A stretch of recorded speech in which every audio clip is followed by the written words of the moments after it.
Hello, vinyl community. Martin here, vinyl scavenger. Hope you're all doing well. I have a few uh, interesting stories to tell. So this is a recent finds which I haven't done for a while. Probably by the time you watch this video, England will be out.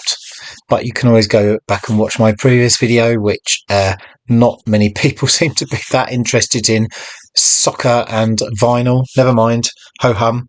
Right. Okay. So couple of months ago, I bought the very noisy art album by Kim Gordon with the person she collaborated with on it, whose name I can't remember. Anyway, I went back to a charity shop hoping that this would be there, and lo and behold, it was, and it was about £4 or £5. I forget now. Anyway, I didn't even know she was married to Thurston Moore. I knew very little about her, like a lot of musicians. Anyway, I've started it. It is a really good read. Actually, I'm about a third of the way through, so it's going to be coming up to a lot of New York kind of stuff. Although going to New York's never appealed to me, to be honest. But yeah, she's. I don't know. Would you say she's an introvert or a um,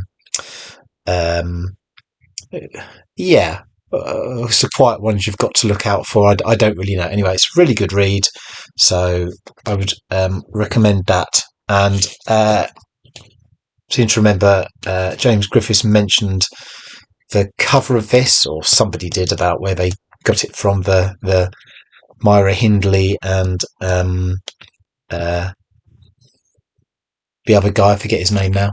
Anyway, yeah, so that's that. So I'm going to be delving back into that and delving back into this as well, which Steve Carlson definitely showed very recently, produced by Butch Vig. So that tidies up that little segment, as it were.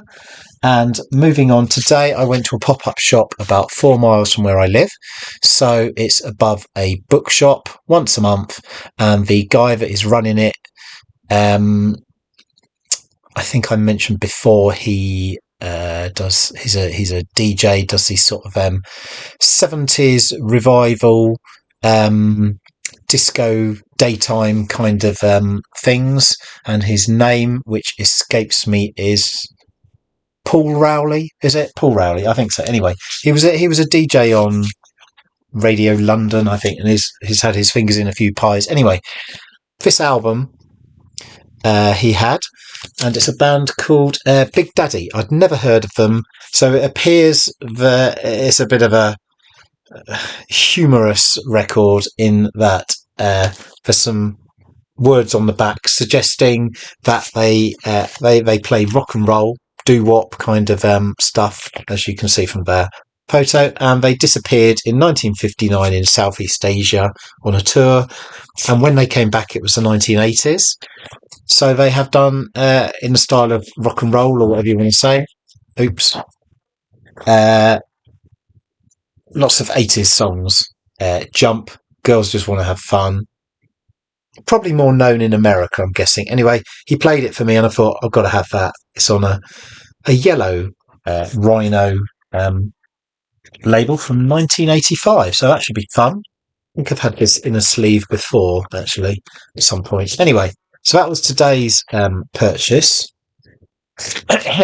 Last weekend, I think it was, I went scavenging early in the morning, and there was all these. Now it's time for, actually, I should say, I suppose, Jazz Club. Nice, if you know the comedy program. Anyway, there was all these jazz records, and they're all a bit damp. And I grabbed about 15, I think, of them, because they're only £1 each there, with the idea that I would dry them in the sun and clean them with my record cleaning machine. Yeah, the records are really good condition. It's the sleeves that are not. Anyway, well, they're okay. Anyway, I'll run through them, and then I'll save the amazing one for last. Okay, so we have got quite a lot of Thelonious Monk. There's one. We've got Tanga. That's not a good cover. We've got another one of him. As I say, they're all really good condition. It's just the sleeves are not. I don't know if you can sort of see that. I mean, that hasn't even been cleaned. Smell a little bit musty. So if anybody has any handy hints how to get rid of the smell, I mean, in some ways it might have been better if they were tobacco smell, because that's probably easier to get rid of. Yeah, I'll just keep going. I've played some of them in bits on my little portable player. I have to admit, I'm not that mad on them. Whether it's that you have to be in the mood for jazz, I'm not sure. Quite a weird cover this one is. Don't know what's going on there. This one I've already got. It's not such a good copy as the one that I've already got. Miles Smiles. You know, I do like jazz. I'm just not. I'm not playing it all that often. Earl Hines. Coleman Hawkins. Nice cover there. Swing. And Felonious. Is that how you say it? Felonious. Yeah. This one, which a mate said was quite an album. Anyway, fortunately, the one that the sleeve is not too bad, a little bit wonky, is this album. And I picked it up partly because of the label. So it's on a Decca Mono 4644. It's Polish jazz, which I had an inkling would be highly desirable, as somebody once said in the vinyl community.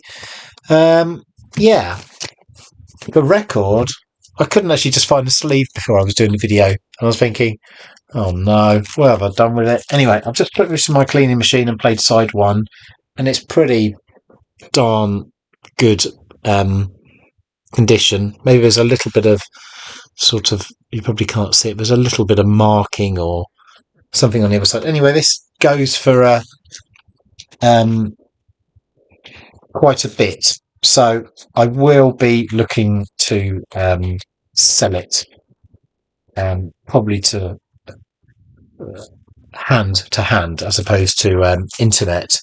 It's okay, you know. It's, would you say it's European jazz? Obviously, is it a bit more traditional, like sort of maybe in that Dave Brubeck kind of zone, I guess. Anyway, right, moving on. Okay, next load. Here's a few random finds. I had a week off. I think I showed this in my last video. There's Diodato 2. And on the same day, I found this.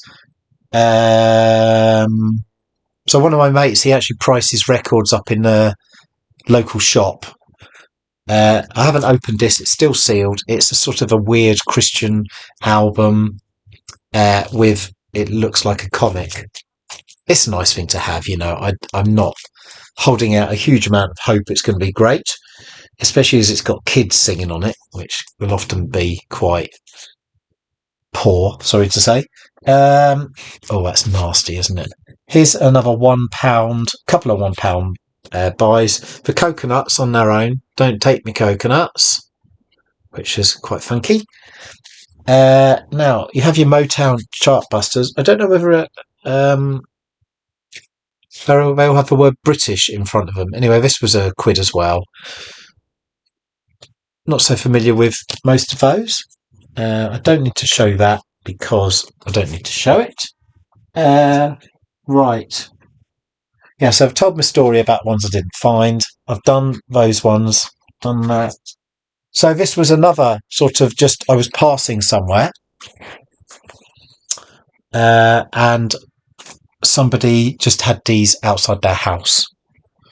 And I said, I started a conversation about this particular album, Robert Palmer, who was at the front. And I was saying about a jukebox in a local pub where there was a record on there. And this would be a great story for Headley and John for their jukebox in the pub kind of thing. So I don't really want to tell the whole story now, otherwise it's blown. But yeah, we used to say that the Robert Palmer one was jumped, and it did.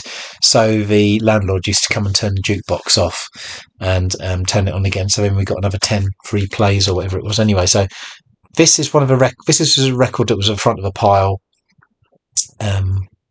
Yeah, it's not that amazing, but you'd pick it up for free, wouldn't you? You know, so that is going to go in the to sell pile. For the sheer amusement, I might well keep Leo Sayer and play it. I do remember him when I was very young. He used to live in the town where I grew up, and the story is the record shop had a section of Leo Sayer on CD, and as soon as he moved away and went to Australia, the Leo Sayer section was no more. I doubt they ever sold any Leo Sayer on CD. It turns up all the time here, this sort of stuff. So that is that. I'm not particularly, I don't think I will like this. I like Find My Love. I do not like Perfect. Possibly, was it on an ad? I'm not sure. Anyway, not that bothered about that. I can go over there. We've got Marvin Gaye, Midnight Love. I do not know this album. It was the album before he got shot, I think. Yeah, I'll give it a go. I don't know. Now, here's a 12-inch. Wasn't that keen on this. It's before Bruce Dickinson, I think. It's Women in Uniform Invasion and a different Phantom of the Opera. So I might not keep that, I don't think. But this album is quite interesting, actually. I mean, it's pretty much based around lots of doom and gloom and New Testament Book of Revelation kind of stories and stuff. Stories, not stories, obviously. Hallowed Be Thy Name, Number of the Beast, Children of the Damned, The Prisoner.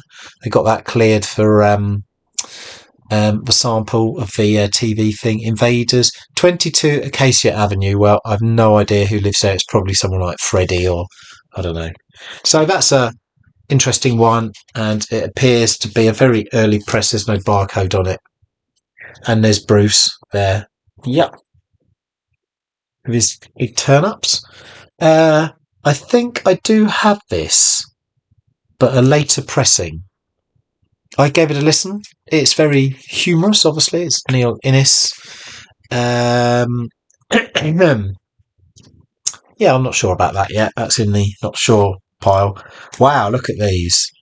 What often many people talk about in the VC, or there was a phase when they did, it's for original master recordings. And what have I got? Have I got Dark Side of the Moon? Have I got Led Zeppelin? No, it's Crystal Gale. Yeah, well, I bet it sounds good. So look at that beautiful sort of blue strip up there. I do not know. I'll give it a go. I'm not sure. And another one with a gatefold, like the normal version of it, is Year of the Cat. I think I've probably had this a few times in and out. I'll give it another whirl. UFO, rock, metal, I do not know. No idea. I don't even know. I bet a singer's famous or somebody in the band is famous.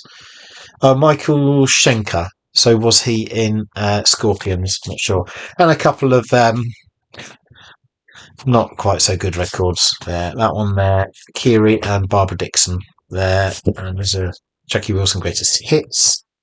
Anything good coming up? I think that might not be a no. Incantation. Something I've never heard of. Connie Francis, country, and some jazz record. So that is that, ladies and gentlemen. I think that's it. That was pretty whirlwind. 15 minutes there. Felt like I was all over the shop, but hopefully you found that entertaining, and I will try and catch up with you in your videos. Yeah, I think that's about it. Yeah. Yeah, I haven't got back into doing record fairs. I'm busy at work. Write a comment, that would be nice. I always write back to people. Thanks for watching. Toodaloo.